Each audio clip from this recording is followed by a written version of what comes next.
Professor Alan Dershowitz, thank you so much for being with us. Thank you for having me. Can we say that the elections were decided last night and the picture of victory was taken in Pennsylvania?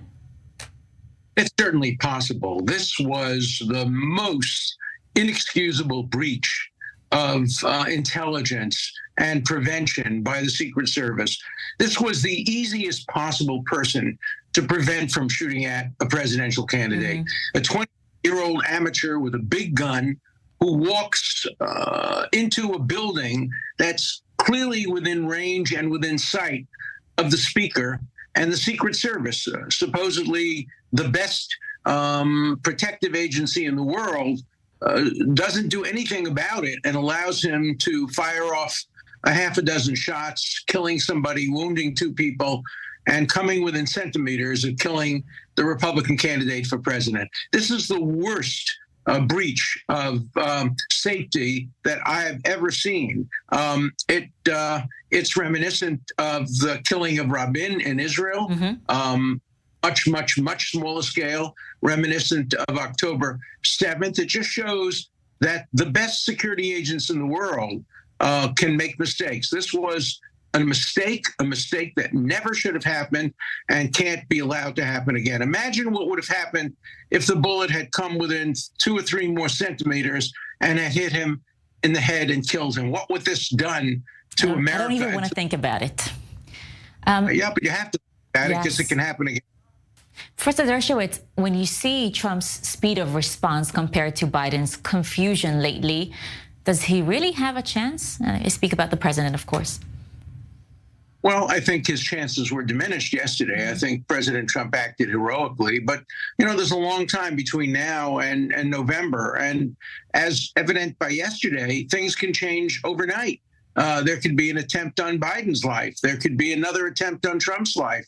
Robert Kennedy is running for president, and up to now, he hasn't even been given Secret Service protection.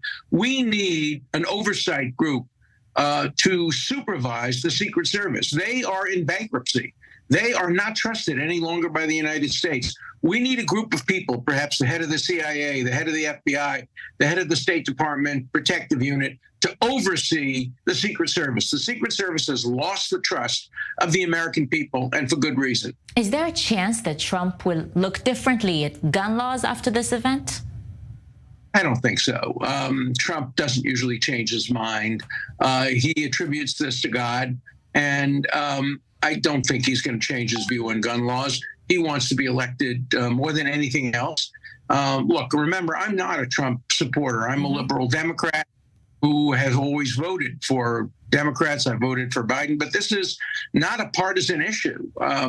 This is an issue that not only all Americans, but people all over the world should be concerned about, because if an American candidate for president is assassinated, it changes things all over the world. And this was a disaster, a preventable disaster.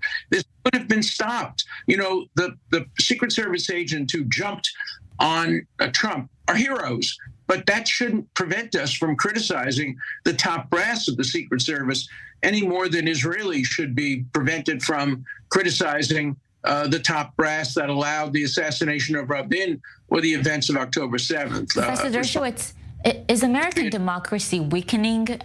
We see an assassination attempt to the events of January 6th. We see the rise in violence, discussions of rigged elections. What is happening to American democracy? It's in danger. It's in danger from both parties. We're seeing the Democrats claim that if Trump is elected, it will be the end of democracy. And then we're seeing Democrats using the criminal justice system undemocratically and unjustly against Donald Trump, making up crimes. So both parties are abusing the Constitution for their own ends, and the victims are the American public. And we have to fight back. We can't trust either party to neutrally apply the Constitution today. Partisanship is so rampant. And by the way, it's true not only in the United States, it's equally true in Israel today. We're seeing dangers to democracy in Israel by extremism on both sides and hatred on both sides.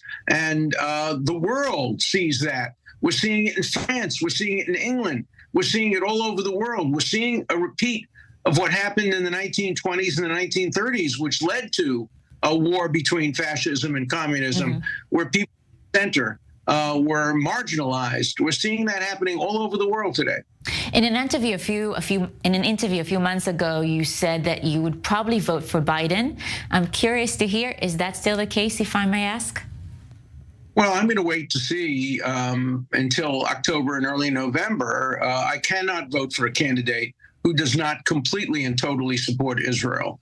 And it's not the only basis on which I vote, but it's a very important basis. And if Biden turns against Israel, which he's already started to do in some ways, I will not be able to vote for him.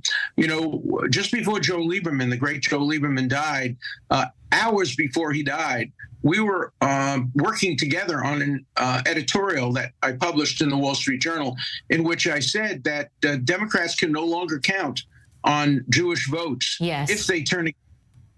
And so we'll wait and see what happens. I did not like, and I do not like, some of the statements made by Joe Biden about Israel, attributing equal fault to Israel and Hamas for the stalemate that's going on today. It's all the fault of Hamas and an American president or candidate. Professor Alan Dershowitz, thank you so much for this interview, and thank you for being with us.